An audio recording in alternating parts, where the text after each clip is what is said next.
अमित अग्रवाल जी।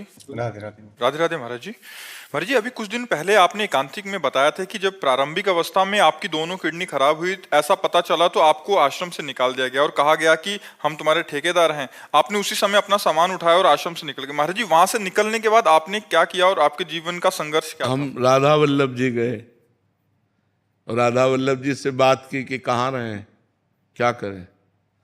2 घंटा बैठे रहे, क्योंकि हमें विश्वास है कि हमारा बचपन से भगवान के मार्ग में रहना, तो हमने कदम कदम पे भगवान की लीला देखी है, उनकी कृपा देखी है, तो हमें विश्वास है कुछ न कुछ होगा। अगर उन्होंने निकाला है तो किसी न किसी रूप में वो हमारी व्यवस्था करेंगे। अब वृंदावन में हमारा किसी से परिचय नहीं था। 2 घंटा बैठे रहे, आरती हो गई ठाकुर जी की, कोई न संकेत मिला न कोई बात की, तो झोला टांगा बाहर निकले कि फुटपाथ में पड़े रहेंगे। जो ही निकले तो एक संत मिले, तो ऐसे ही राधे राधे करते, तो उनका कहाँ झोला टांगे जा रहे हो, तो बताया।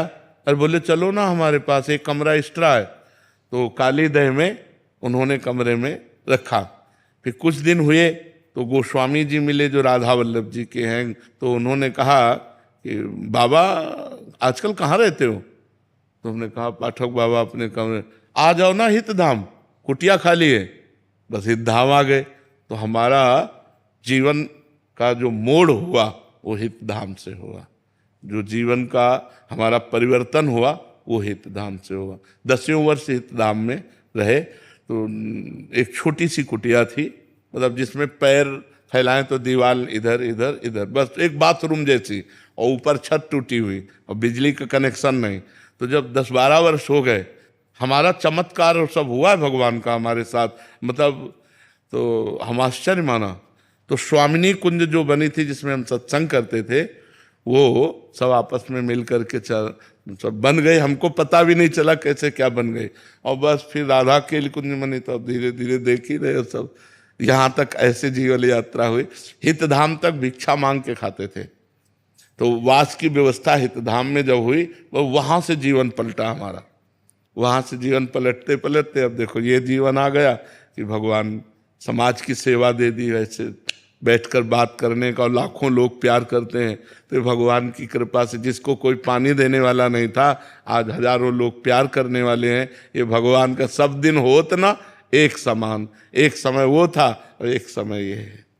प्रभु एक छोटा सा प्रश्न है कि जैसे मैं गृहस्थ हूँ, संसार के सारे काम करता हूँ, भजन भी कभी होता है कभी उतना नहीं होता, तो हमेशा ये थोड़ा सा डर लगा रहता है कि कहीं माया एकदम से गिरा ना दे। हाँ, अगर आप समय को समर्पित करते रहें, जैसे 8 से 9 बजे तक आपने जो भी किया उस कर्म को, और 8 से 9 बजे तक के समय को भगवान को समर्पित करते रहें, तो भगवद समर्पण कर्म से आपकी बुद्धि पवित्र होकर भगवान में लग जाएगी।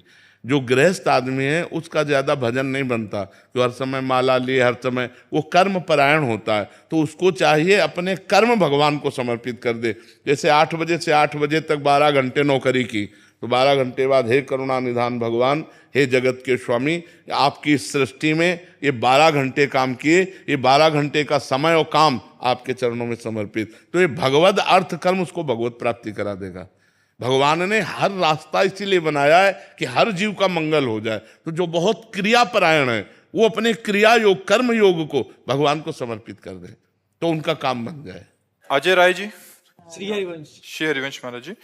महाराज जी, जैसे आपने बताया कि ये मन 2 चाल चलता है, एक तो क्रिया कर देता है, दूसरा चिंतन कुछ और चलता रहता है। परंतु महाराज जी, मेरे ये पापी मन 3 चाल चल रहा है महाराज जी। जैसे शरीर से कोई क्रिया कर रहा है, वाणी से नाम चल रहा है, और चिंतन तो भोग विलासों और गंदी बातों का हो रहा है महाराज जी। ऐसे में बहुत परेशान हो गया हूं महाराज जी। निरंतर जप करने का भी प्रयास कर रहा हूँ, बट अंदर ही अंदर सुकून नहीं। उसे बहुत बढ़िया है। अगर नाम चल रहा है तो तुम चिंता मत करो, सब ठीक हो जाएगा, सब ठीक हो जाएगा। अभी चिंता मत करो। नाम बहुत बड़ी सामर्थ्य है, मतलब गुरु कृपा से नाम में भगवान के अपार सामर्थ्य है। भाव कुभाव अनख आलसहु, नाम जपत मंगल दिशि दसहु। 10 दिशाओं में मंगल हो जाएगा, तुम चिंता मत करो। ये चाहे 14 चाल चलने लगे, ये कुछ नहीं बिगाड़ पाएगा यदि नाम चल रहा है।